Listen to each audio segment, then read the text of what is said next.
When Sri Ramakrishna is a divine incarnation, his conversation is recorded in a book called the Gospel of Sri Ramakrishna. And that is a book where practically all the teachings that we have in our religion have been included.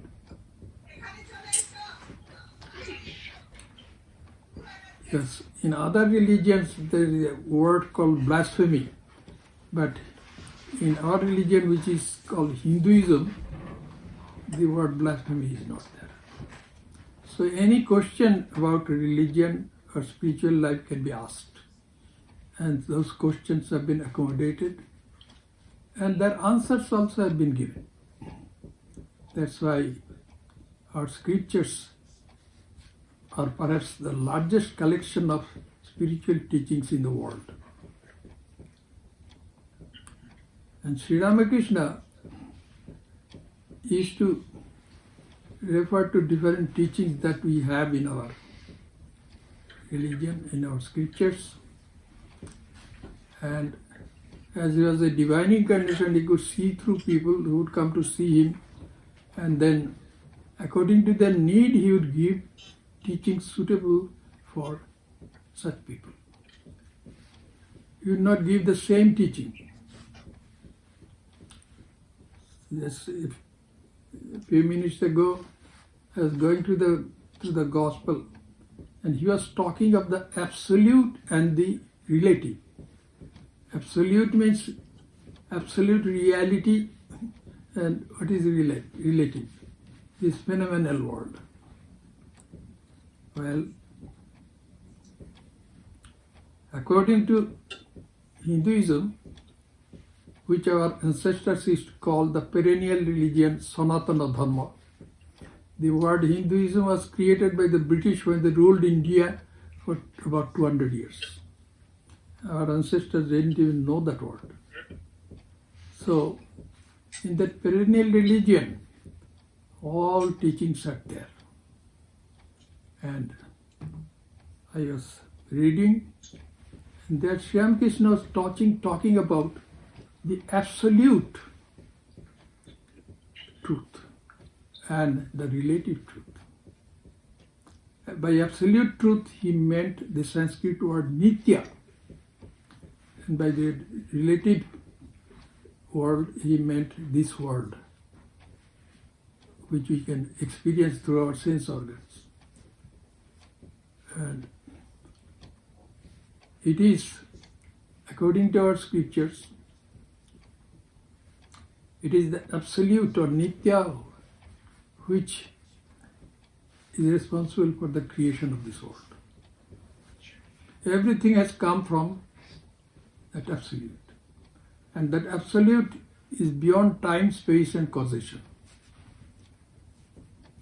Therefore, that absolute is like eternity and eternity and infinity, and also it is the only source of consciousness. That is, they call that Brahman. Brahman means the larger than the largest, greater than the greatest. It is Brahman which is Nitya. It is Brahman who has become this world, is appearing as this world.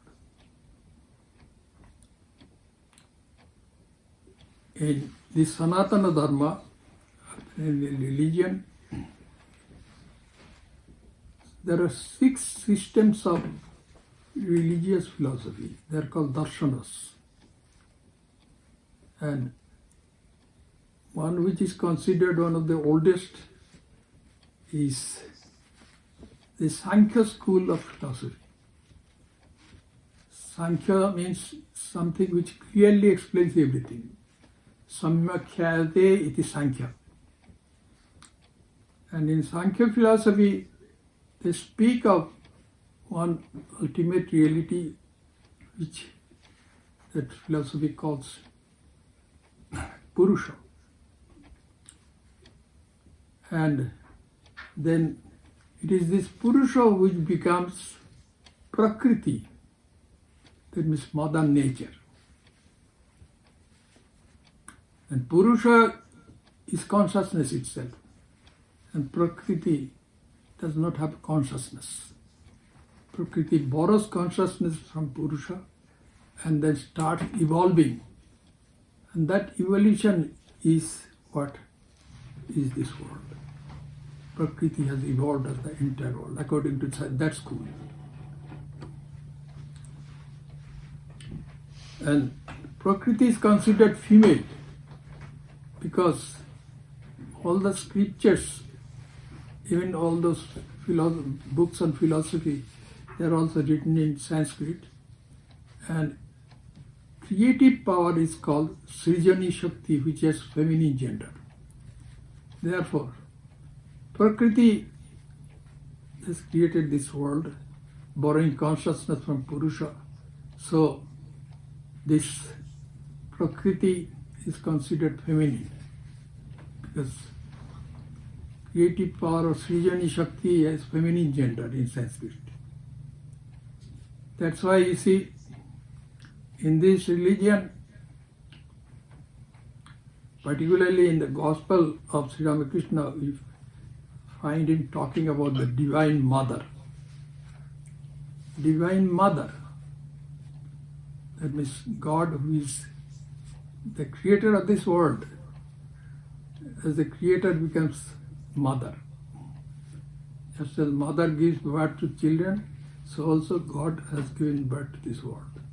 And when God starts giving birth to this creation, then God is considered feminine, mother, divine mother. Divine mother and Brahman, they are one and the same. That's what Sri Ramakrishna says again and again.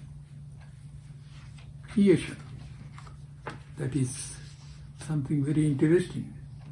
How was the world created? This question has perturbed the minds of many thinking people of the world. Everywhere.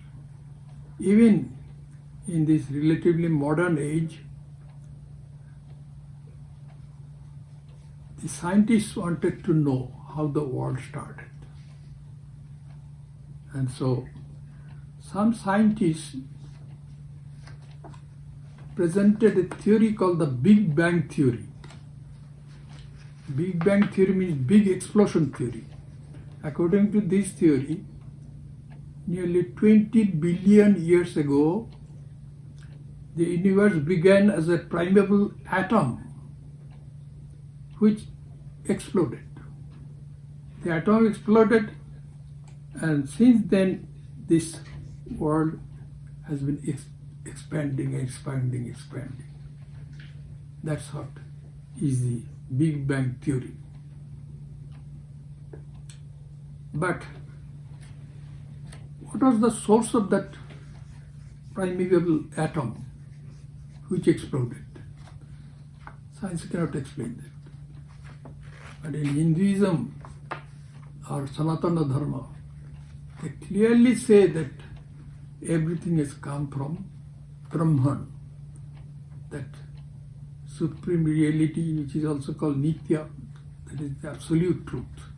That absolute has become this phenomenal world. This world which we see, this is the world of time, space and causation. And Brahman is beyond this world of time, space and causation. That's why Brahman is infinity, eternity, and also the only source of consciousness. So in this Sanatana Dharma, there are many ideas about how the world came to be here. There is a saying in the Katha Upanishad, Yadidam kincha jagat sarvam prana ejati nisritam. That means, whatever exists in this world, they was created from Brahman, and after that they've been vibrating with cosmic energy. Vibration is a wonderful idea. Everything is vibrating according to certain frequencies. So this world where we are located, it has its own frequency of vibration. Are there other worlds also like this? Then the Sanatana Dharma says, yes, yes. And this world in which we are located is called a loka, a plane of existence. There are many such lokas. How many? Oh, innumerable lokas. And they all have their own set of vibrations. Very interesting. It sounds pretty scientific. And so, in Kathopanishad, which is many thousand years old, they talked about it. Whatever exists in this world, it came from Brahman and has been vibrating. Then also another idea is there in our scriptures, how this world was created, about that. That is, God created this world by his power of magic. Indra mayabhih pururuva iyate. Indra here means God. God, with the help of his maya, that means power of magic, became many. God has become this manifold universe by using God's power of magic. So God being a magician, God may not even be aware of this world. But we, who are the products of God, power of magic, we see this world. The other day, while I was giving a talk, I told the audience that God is like a magician, like a great hypnotist. And let me suppose I am representing God and I am a hypnotist. I hypnotize all of you and I say, look at this tiger sitting in front of me. Then all of you who are hypnotized will see that tiger. But will I see that tiger? No, because I am not hypnotized. That's why God, with his power of magic, has become this manifold universe, but God is not aware of it, so to say. Because the magician is not hypnotized. So from God's point of view, this world does not exist. What exists is only divinity. God is divinity. In other words, we all are divinity. Whether we know it or not, we all are divinity. And we have to know that we are divinity. How to know it? There is an obstacle to knowing that. The obstacle is in our individual minds, and that obstacle is the ego. The other day I was saying to some people that the owner and the object owned can never be the same. If I own a car, I cannot be that car. Similarly, I own my body, physical body. Says the owner, I have to be different from it. What about my energy with which I work? Well, I own that energy, so I cannot be that energy. What about my senses? There are 5 senses that we have. The organ of sight, organ of hearing, organ of smell, organ of taste, and organ of touch. These are 5 organs recognized by the Sanatana Dharma. And these 5 organs help us to know things. But we know that we own these sense organs as the owners, or as I am the owner. I am not those senses. I am different. I am the owner. Being owner, I am different. What about my mind? Well, I own my mind also. So as the owner of my mind, I have to be different from it. But something has happened there. The idea of my individual existence is a thought of my conscious mind, I or ego. This ego is what has imprisoned us. We are entangled with the mind. Although we are the owners of our minds, still there we are entangled. And this ego must disappear. If this ego disappears, then what remains is divinity. That's what we all are. Sarvang khalu idam brahma. Everything is Brahman, everything is divinity. You are divinity, tattamasi. Aham brahmasmi, I am divinity. But this false identification with something which we are not makes us think that we are not divine. So, all the scriptures of our religion, they try to teach us again and again that we are all divine. Even other theistic religions, such as Christianity and others, they also say that God is omnipresent. God is everywhere.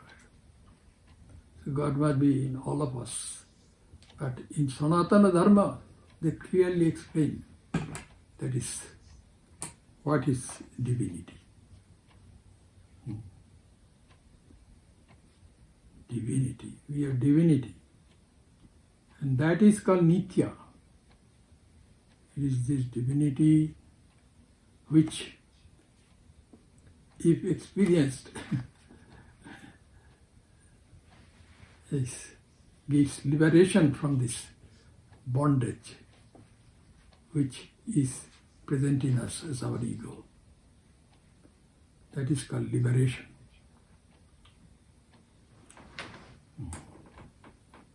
In our ancient scriptures, they say, Uttisthata, Jagrata, Praipya Varan Nibodhata. Make effort, arise, and become awake. You are like so many somnambulists. You have to wake up. And then go and find some superior ones. Who are the superior ones? The superior ones are the divine incarnations. Go to them, and with the help of them, you become enlightened. That means you know your divinity. And once in divinity, there is no knower or object known. Divinity is ekam eva advitiyam. Divinity is one only. That oneness is not related to other numbers, such as 2, 3, and so on. So, divinity is that way. So, this is the main teaching of our scriptures. That is, we are all divine. And Sri Ramakrishna also wanted to teach the same thing. Teach the same thing. But he taught people who were at different levels of their mental evolution, mental growth. Just like if we want to teach some children some higher truth, they won't understand it. So you have to come down to their level of understanding and give some teaching which is suitable for them. So, Sri Ramakrishna's teachings in the gospel are like that. Different people are coming to him and he is giving different teachings. Not the same teaching. That's why the other day I was saying that when I was given spiritual initiation by my Guru Swami Vishuddhanandaji, he taught us how to meditate on God, and then it also taught us how to chant the mantras, that is, holy words which will help us to experience divinity. And then he said, do those things first. And at the end, once when you have gone through your spiritual practice, then read only 2 pages of the Gospel of Sri Ramakrishna, not too many pages. And then when the mind goes on improving through spiritual practice, by thinking of divinity again and again and again, then it will discover truths which are there, which are just right for us. So this is what our Sanatana Dhamma teaches us. Yes, this is a wonderful religion, and the Gospel of Sri Ramakrishna contains all these different truths. If you have the opportunity, find a copy of the Gospel of Sri Ramakrishna and read it. All teachings are there. Most of the teachings which are there in our Sanatana Dharma, perennial religion, and its scriptures, which are called the Vedas. Veda means knowledge. You will get those teachings through the Gospel. That's why that is very important.